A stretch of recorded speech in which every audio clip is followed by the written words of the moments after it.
Welcome to Immigration Info, your ultimate hub for all things immigration. Looking for visa tips, country guides, and the latest immigration updates?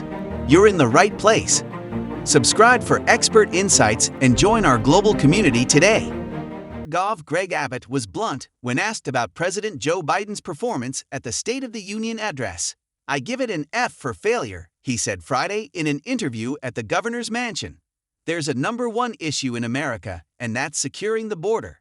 It's an issue on which Biden has failed, and he waited 40 minutes to even bring it up in Thursday's speech," the Texas Republican said. While recent polls show that the American electorate is increasingly concerned about illegal immigration, Abbott was beating the drum well before that. He's been a thorn in the side of the Biden administration for years, and has now upped his national profile amid widespread speculation that he's angling to be former President Donald Trump's running mate, or perhaps his attorney general if he wins in November. "My goal is singular, and that is to be the leader of the great state of Texas," Abbott told NBC News. Pressed on whether he planned to run for president in 2028, he demurred. "I am planning on running for re-election as governor in Texas," he said. "I take one step at a time." Abbott is next up for re-election in 2026. At the moment, he's defending House Republicans' decision to kill a bipartisan border security bill, at Trump's urging, that the president called out during Thursday night's speech at the Capitol. If Joe Biden really believes in compromise, Abbott said, he would work with the House chamber. Before being elected governor in 2014, Abbott was the longest-serving attorney general in Texas history and was also a justice on the Texas Supreme Court. He was born in Wichita Falls and raised in Duncanville, Texas. Not long after law school, he was paralyzed by a falling tree while jogging.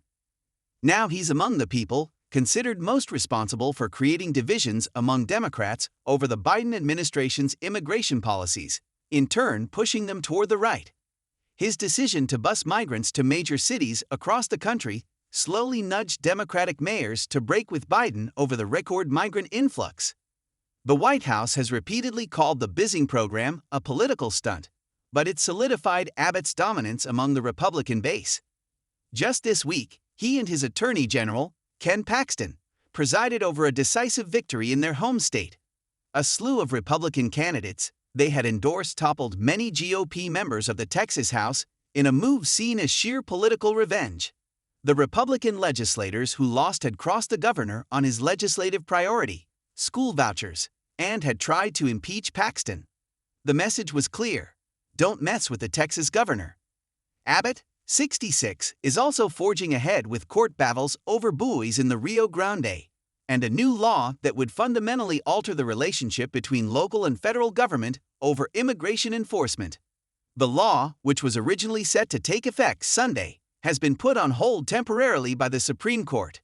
During the legal fight over the statute, a judge who sided with the American Civil Liberties Union and the Justice Department wrote that surges in immigration do not constitute an invasion. "These are not migrants crossing the border," he said. "These are people who are coming across a border in violation of federal law."